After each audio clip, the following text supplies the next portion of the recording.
এই লোকটা ছিল ভীষণ গরিব। তার পাওনাদাররা প্রতিনিয়ত তাকে টাকা পরিশোধ করার জন্য বলতো, এমনকি তাকে মেরে ফেলারও হুমকি দেওয়া হয়।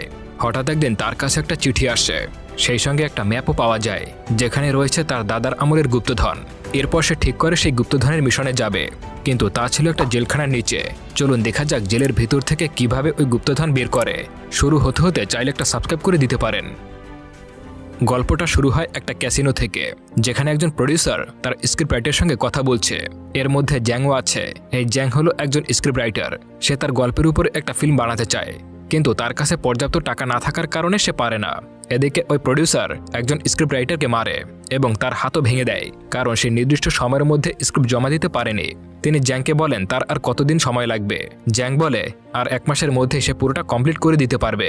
এতে ওই প্রডিউসার প্রচণ্ড রেগে যায় আর তাকে 4 দিনের সময় দেয়। সে যদি এই 4 দিনের মধ্যে স্ক্রিপ্ট জমা দিতে না পারে, তাহলে যত টাকা খরচ হয়েছে সব তার কাছ থেকে নেওয়া হবে। প্রয়োজনে তাকে হত্যাও করতে পিছপা হবে না। এই কথা শোনার পর জ্যাং প্রচণ্ড হতাশ হয়ে পড়ে। সে কি করবে বুঝে উঠতে পারছিল না। তখন তার কাছে একটা পার্সেল আসে, যেটা তার দাদা তাকে পাঠিয়েছিল। সেটা খুলে দেখতে পায় সেখানে একটা চিঠি রয়েছে। চিঠি পড়ে সে বুঝতে পারে তার দাদা অনেকদিন আগেই মারা গেছে। লেটারের সঙ্গে একটা ম্যাপও ছিল, যেখানে তাদের কিছু পৈতৃক সম্পত্তি ছিল, যেমন সোনা রূপা এইসব আর কি, যেগুলো এখন একটা জেলখানার নিচে রয়েছে। তাকে যে ম্যাপটা দেওয়া হয়েছে সেখানে ওই সোনা পর্যন্ত যাওয়ার পথ বর্ণনা করা হয়েছে। আসলে অতীতে তার দাদার বাড়ি এখানেই ছিল, পরে সেটা সরকার নিয়ে গিয়ে সেখানে একটা বড় জেলখানা তৈরি করেছে। আর ওই সোনাগুলো জেলের নিচেই কোথাও চাপা পড়ে আছে। সে ভাবতে থাকে তার কাছে একটা সুবর্ণ সুযোগ এসেছে, এখন সে সব ঋণ পরিশোধ করে দিতে পারবে। কিন্তু সেটা কিভাবে? একটা জেলের ভিতর থেকে বিপুল পরিমাণ স্বর্ণ উদ্ধার করা পুরোটাই অসম্ভব ছিল। সে বিভিন্ন রকমের ডকুমেন্টারি এবং ফিল্ম দেখতে শুরু করে। শেষমেশ সে একটা সিদ্ধান্তে উপনীত হয়, তাকে প্রথমে আসামি হয়ে জেলে ঢুকতে হবে। সেজন্য তাকে আগে ক্রাইম করতে হবে। সে পুলিশের উপরে ড্রিঙ্ক করে মারামারি করতে শুরু করে। এজন্য তাকে জেলে প্রেরণ করা হয়। ওই জেলে নানান কয়েদের মধ্যে কিম নামের একজন কয়েদি ছিল। জ্যাংকে দেখতে পেয়ে তারা অনেক কয়েদি এগিয়ে আসে। এরপর তার বার্থডে সেলিব্রেট করে। আসলে তারা এই জেলে একটা পরিবারের মতোই থাকতো। তাদের প্রধান ছিল কিম। যেহেতু এই জেলে তার প্রথম দিন, তাই সে খুব নার্ভাস ফিল করছিল। কিম তার সঙ্গে পরিচিত হওয়ার জন্য আসে, আর তার পাওয়া গিফটগুলোর ভিতর থেকে একটা সিগারেটের প্যাকেট তাকে উপহার দেয়। সে জানায় আজ থেকে তারা খুব ভালো বন্ধু হয়ে যাবে, আর জ্যাংকে তারা সবসময় হেল্প করবে। পরের দিন জ্যাং ওই জেলে এক আসামির সঙ্গে কথা বলে। সে বলে এই জেলে 2টা গ্রুপ রয়েছে। একটা হলো কিমের গ্রুপ, যারা সবসময় সত্যের পথে থাকে, আর একটা হলো বিনের গ্রুপ, যারা খুবই ডেঞ্জারাস। সে কোনো আইন মানে না। তুমি ওই গ্রুপ থেকে সবসময় দূরে থাকবে। ঠিক তখনই সেখানে বড় একটা গাছ দেখতে পায়, যেই গাছটা ছিল তার দাদার আমলের। তখন সে ওই ম্যাপটা ভিজুয়ালাইজ করতে শুরু করে। তখন বিনের টিম সেখানে চলে আসে। এরপর তাকে ধরে নিয়ে যায়। বিনের এক টিম মেম্বার তাকে জানায় প্রতি মাসে তাদের বসকে টাকা এবং সিগারেটের প্যাকেট উপহার দিতে হবে, আর প্রতিদিন তাকে যে খাবার দেওয়া হবে তার কিছু ভাগ তাকে দিতে হবে। এই শর্তগুলো যদি কোনো কয়েদি না মানে, তাহলে টর্চার করা হয়। জ্যাং খুব ভয় পেয়ে যায় এবং তাদের কথায় রাজি হয়ে যায়। এরপর বিন একটা গ্লাসে কফ ফেলে আর সেটা পান করতে বলে, আর এটা যদি পান করতে পারে তাহলে প্রমাণিত হবে সে তাদের বিশ্বস্ত। তখনই বিন তাকে রক্ষা করবে। এই সময় কিম সেখানে চলে আসে আর তাকে ওখান থেকে উদ্ধার করে নিয়ে যায়। কিম জানায় জ্যাংয়ের নিরাপত্তার দায়িত্ব তারা নিয়ে নিয়েছে। এদিকে বিনও বুঝে যায় জ্যাং কখনোই তাদের টিমে আসবে না। সে কিমকে জানায় জ্যাংকে সুযোগ পেলেই তারা হত্যা করে ফেলবে, আর তার টিমকে বলে জ্যাংয়ের জীবন আজ থেকে জাহান্নাম বানিয়ে ফেলাও। তারা খাবারের সময় তাকে ডিস্টার্ব করতে শুরু করে আর জোর করে সেগুলো খাওয়ার জন্য। কিন্তু কিমের টিম এগুলো সহ্য করতে না পেরে 2 টিমের মধ্যে লড়াই শুরু হয়ে যেত। জ্যাংকে নিয়ে প্রতিদিন এখানে টুকটাক ঝামেলা হতো। পুলিশ বিনকে অনেক সাজা দিত, কিন্তু তারপরেও তারা থেমে থাকতো না। পরের দিন জ্যাংয়ের কাজ আসে জেলের ক্যান্টিন পরিষ্কার করার জন্য। তার কাছে একটা সুবর্ণ সুযোগ আসে ওই সম্পত্তি খোঁজার জন্য। সে খুঁজতে খুঁজতে একটা লাইব্রেরিতে চলে আসে। জেলের ইতিহাস এবং লোকেশনের ম্যাপ দেখছিল। ঠিক তখনই সেখানে বিন চলে আসে আর তার উপরে অ্যাটাক করে বসে। একটা সময় সহ্য করতে না পেরে সে অজ্ঞান হয়ে যায়। অন্য এক আসামি দৌড়ে এসে এই খবর কিমকে জানায়। তখন কিম পুরো দল নিয়ে বিনের কাছে চলে আসে। তাকে জানায় যদি জ্যাংয়ের কিছু হয়ে যায় তাহলে বিনকে ছেড়ে দেওয়া হবে না। কিন্তু বিন এখানে নিজের অ্যাটিটিউড দেখে চলে যায়। অনেক খোঁজাখুঁজির পর তাকে একটা ময়লার বক্স থেকে উদ্ধার করা হয়।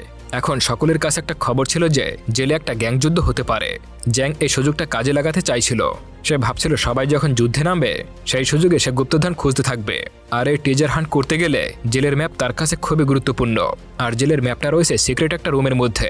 পরের দিন 2 গ্রুপের মধ্যে প্রচণ্ড লড়াই শুরু হয়ে যায়। তখন জ্যাং তাদের ভেতর থেকে চলে আসে আর খুবই গোপনে একটা গার্ডের কাছ থেকে সিক্রেট রুমের চাবি বের করে নেয়। এবার ওই চাবিটা নিয়ে সিক্রেট রুমের দরজা খুলতে আসে। আর তখনই বিন তাকে পেছন থেকে অ্যাটাক করে বসে। বিনের প্রচণ্ড মারের আঘাতে হাত থেকে চাবি ছিটকে গিয়ে অন্য একটা রুমে চলে যায়, যার ফলে এইবারের মতো তার গুপ্তধন খোঁজার মিশন ব্যর্থ হয়। এই ঘটনার পর সব আসামিদের আলাদা আলাদা সেলে বন্দী করে রাখা হয়, যাতে তারা আর ঝামেলা করতে না পারে। কিম জ্যাংকে পাশাপাশি সেলে রাখা হয়েছিল। কিম কিছুটা ইমোশনাল হয়ে বলে, আমি তোমাকে রক্ষা করার অনেক চেষ্টা করেছি, কিন্তু এবারের মতো ব্যর্থ হলাম, কিন্তু ভবিষ্যতে আর তোমার উপরে কোনো আঘাত আসবে না। তখন জ্যাং প্রচণ্ড রেগে যায় আর বলে, আমি এই গ্যাংযুদ্ধ চাই না, আমি নিজেই নিজেকে রক্ষা করতে পারবো। এরপরে লাঞ্চের সময় হয়ে গেলে এক গার্ড এবং একজন আসামি চলে আসে খাবার দেওয়ার জন্য। তখন সেই আসামি জ্যাংকে বলে, কিছু বছর আগে সে কিমের কাছ থেকে একটা কথা শুনেছিল। তার একটা আপন ভাই ছিল, যার নাম ছিল জ্যাং। তার ভাই কিমকে বাঁচাতে গিয়ে মারা যায়, আর কিম ঢুকে যায় জেলের মধ্যে। আসলে কিমও সত্যি কথাই বলেছে, তোমার মধ্যে নিজের ভাইকে ও খুঁজে পায়। পরের দিন তারা দুজনে এক হয়ে যায়। এখানে জ্যাং ডিসাইড করে কিমকে ওই গুপ্তধনের ব্যাপারে জানাবে। জ্যাং যখন কিমকে জানায়, তখন কিম তাকে হেল্প করার জন্য রাজি হয়ে যায়, কিন্তু তার পরিবর্তে কিছুই নেবে না।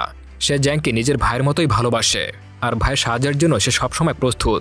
তখন তারা একটা প্ল্যান তৈরি করে। পরিকল্পনায় বলা হয়, তারা প্রথমে জেলের ডায়াগ্রাম ওই সিক্রেট রুম থেকে চুরি করবে।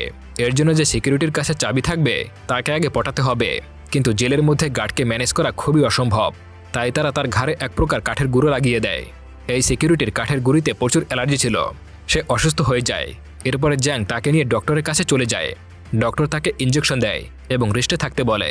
এরপরে জ্যাং তার ইউনিফর্ম পরে চাবি নিয়ে সিক্রেট রুমে প্রবেশ করে। বেশ কিছুক্ষণ খোঁজাখুঁজি করে জেলের ডায়াগ্রাম ফাইল হাতে পায়, আর সেটার ভেতর থেকে গুপ্তধন পর্যন্ত পৌঁছানোর রাস্তা পেয়ে যায়। জেলের ডায়াগ্রাম অনুসরণ করতে করতে তারা একটা সুড়ঙ্গ খুঁজে পায়। এরপর তারা দুজনেই ওই পথ ধরে ভিতর প্রবেশ করে। বেশ কিছু দূর যাওয়ার পর দেখতে পায় সেখানে একটা ওয়াল দেওয়া আছে। এখানে তাদের ওই দেয়ালটা ভাঙতে হবে, কিন্তু এতে প্রচুর শব্দ উৎপন্ন হবে। প্রথমে একটা ড্রিল মেশিন আনবে, সেই সঙ্গে দুটো হ্যামার আনবে, আর এই কাজটা করতে হবে সম্পূর্ণ নিঃশব্দে। এই জন্য তারা প্রথমে ওয়াশিং মেশিনের একটা মেশিন বের করে, আর সেটা দিয়ে ড্রিল মেশিন তৈরি করে ফেলে। আর তারা নির্দিষ্ট একটা সময় ঠিক করে যখন এই অপারেশন শুরু করবে।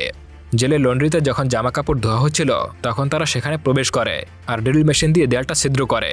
এরপরে নিচে গিয়ে ক্রমাগত দেয়াল আঘাত করলে সেটা ভেঙে যায়। এরপর তারা ভেতরে প্রবেশ করে। জ্যাং দেখতে পায় চারদিকে খুবই অন্ধকার রয়েছে। সেখানে অনেক খোঁজাখুঁজি করে, কিন্তু কোনো গুপ্তধন খুঁজে পায় না। এরপর সেখানে কিমও চলে আসে। এসে একটা বক্সের ভেতর থেকে ছোট্ট একটা পাথরের টুকরো উঠায়, আর সঙ্গে সঙ্গে সেখানে দরজা খুলে যায়।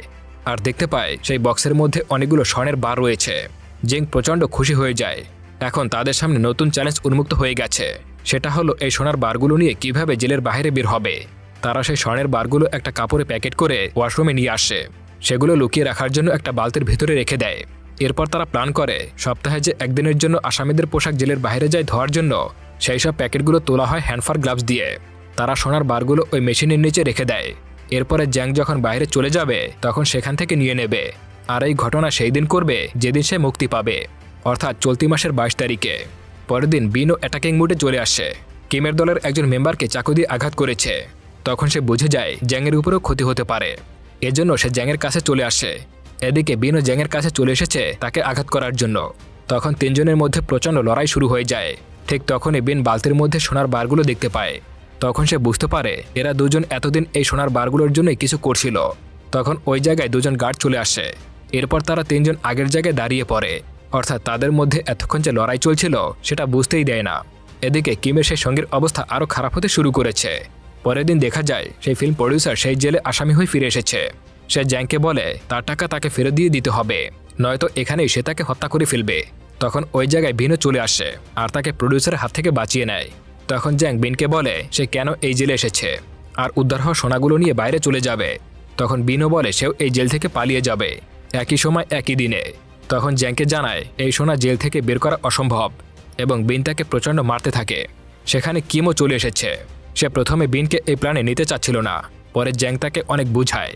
এরপরে তারা একটা টিম হয়ে কাজ করে। এখানে কিম জানায় কিছুদিন পরে জেলের প্রতিষ্ঠা দিবস শুরু হয়ে যাবে। ওই দিন সকল আসামি বাইরে থাকবে আর অনুষ্ঠানের জন্য রাতে পার্টি হবে। আমাদের সকল প্ল্যান ওই দিনই করতে হবে। এখানে প্রধান সমস্যা হলো জ্যাং অল্প কিছুদিনের মধ্যেই মুক্তি পাবে, কিন্তু জেলের প্রতিষ্ঠা দিবস এখনও অনেক দেরি আছে। জ্যাংয়ের যদি জেলে থাকতে হয় তাহলে তাকে আবারও অপরাধ করতে হবে। তখন বিন ঠিক করে জ্যাংয়ের উপরে হামলা করবে। এর ফলে আবারও গ্যাং যুদ্ধ শুরু হয়ে যাবে আর তাদের আলাদা সেলে রাখা হবে। এখানে তারা একটা মাস্টার প্ল্যান তৈরি করে। জ্যাং তাদের জানায় এই জেলে আসার আগে সে 4টা পথ তৈরি করেছে যেখান থেকে পালিয়ে যাওয়া যাবে, যেগুলোর মধ্যে লন্ড্রিতে যাওয়ার রাস্তা দিয়ে একটা টানেলে পৌঁছানো যায়। আর সেই টানেলের ভেতর দিয়ে সমুদ্রে চলে যাওয়া যাবে। এখানে বিন বলে সেখানে সে একটা বোটের ব্যবস্থা করে দিতে পারবে, কিন্তু এর জন্য অনেক দড়ির প্রয়োজন হবে। তাই কিম ঠিক করে বিভিন্ন কাপড় কেটে কেটে দড়ি তৈরি করে দিতে পারবে। বিন লুকিয়ে গাড়ির চাবি নিয়ে আসতে পারবে। এখন তাদের দরকার এক্সক্লুসিভ, তাই অনেক বুদ্ধি খাটিয়ে কিম ছোটোখাটো একটা বোমা তৈরি করে ফেলে। এখন সেই দিন চলে আসে, সকল আসামিরা অনুষ্ঠানে যোগদান করে। এরপর রাতে পার্টি শুরু হয়, আর একটা আগুনের ফুলকি বেলুনের উপরে পড়ে এবং একটা ব্লাস্টের সৃষ্টি হয়। তখন জেলের মধ্যে হইচই শুরু হয়ে যায়। তখন ওরা তিনজন পালানোর জন্য পুরোপুরি প্রস্তুত হয়ে গিয়েছে। তখন এক গার্ডের নজর পড়ে তিনজন কয়েদি এখান থেকে উধাও হয়েছে। এজন্য তাড়াতাড়ি করে খোঁজাখুঁজি শুরু করে দেয়। এদিকে তারা তিনজন টানেলের রাস্তা দিয়ে অনেকটা ভিতরে চলে এসেছে। মাঝপথে জ্যাংয়ের চোট লাগে, তবুও সে থেমে থাকে না। কিছু সময় পর কিম জ্যাংয়ের ট্রিটমেন্ট করে, নইলে এই মিশনটা পুরোপুরি ব্যর্থ হয়ে যাবে। এখানে বিন একটা চাকু নেয়, কারণ সে চাইছিল তাদেরকে খুন করে সকল সোনা একাই নেবে, এরপর জেল থেকে পালিয়ে যাবে। তারা অনেকটা টানেল অতিক্রম করার পর একটা স্থানে এসে পৌঁছায়, যেখানে চারদিকে ওয়াল দিয়ে ঘেরা ছিল, আর সেটাকে যদি ভাঙা হয় তবে জেলের বাইরে যাওয়া যাবে। তারা কিমের তৈরি বোমটা ব্লাস্ট করায়। ব্লাস্টের সঙ্গে সঙ্গে চারদিকে আগুন ছড়িয়ে পড়ে। এই বিস্ফোরণের কারণে কিম গুরুতর আহত হয়। এখন তারা ওই দেয়ালের বাইরে চলে এসেছে, আর দেখতে পায় বাইরে বিশাল সমুদ্র, নিচে পালানোর জন্য একটা বোট রাখা ছিল। তখন বিন সেই চাকু দিয়ে তাকে আঘাত করে। কিম তাকে কোনো রকমের বাধা দেয়, আর সেখানে তিনজনের মধ্যে তুমুল লড়াই শুরু হয়ে যায়। বিন তাদের উপরে খুব ক্ষেপে যায়। এদিকে তারা দুজনে খুব অসুস্থ হয়ে পড়ে। জ্যাং বলে, তুমি আমার সব সোনা নিয়ে যাও, কিন্তু আমাদের জীবনটা ফিরিয়ে দাও। বিন কোনো কথা শোনে না, সে কিমকে সমুদ্রের ভেতরে ফেলে দেয়। তখনই জ্যাংয়ের তৎপরতা একটা দড়ি ধরে রাখে। তখন তাদের দুইজনকে দেখে বিন হাসতে থাকে। এখন সুযোগ বুঝে কিম বিনকে সমুদ্রের নিচে ফেলে দেয়, আর ওই দড়ির সাহায্যে জ্যাং কিমকে বাঁচিয়ে তোলে। এরই মধ্যে ওখানে জেলের দুজন গার্ড চলে আসে। এরপর তারা দুজনে ওখানে সারেন্ডার করে। পরবর্তী সিনে দেখা যায় তাদের সঙ্গে জেলার কথা বলছে। জেলার বলে তারা এই সোনার ব্যাপারে আগে থেকেই জানতো, আর এখন সেটা উদ্ধার হয়েছে। এটা সম্পূর্ণ অধিকার একমাত্র তারই ছিল, কারণ এইসব সোনা তার দাদারই ছিল। কিন্তু তারা যেসব কাজকর্ম করেছে সেগুলোর জন্য সরকারের প্রচুর ক্ষতি হয়েছে, সেজন্য তাকে কিছু ক্ষতিপূরণ দিতে হবে। তারা যেহেতু স্যারেন্ডার করেছে, তাই তাদেরকে মুক্তি দেওয়া হয়। এর সঙ্গে সঙ্গে মুভিটা এখানেই শেষ হয়ে যায়। তো বন্ধুরা, কেমন লাগলো আজকের গল্পটা? আপনারা যদি এরকমের মুভি পছন্দ করেন সেটা অবশ্যই কমেন্ট করে জানাবেন। আপনারা কমেন্ট না করলে আমি কী নিয়ে ভিডিও করব সেটা একটা টেনশনে পড়ে যাই। সেই সঙ্গে এতক্ষণ ধরে ভিডিওটা দেখার জন্য অসংখ্য ধন্যবাদ।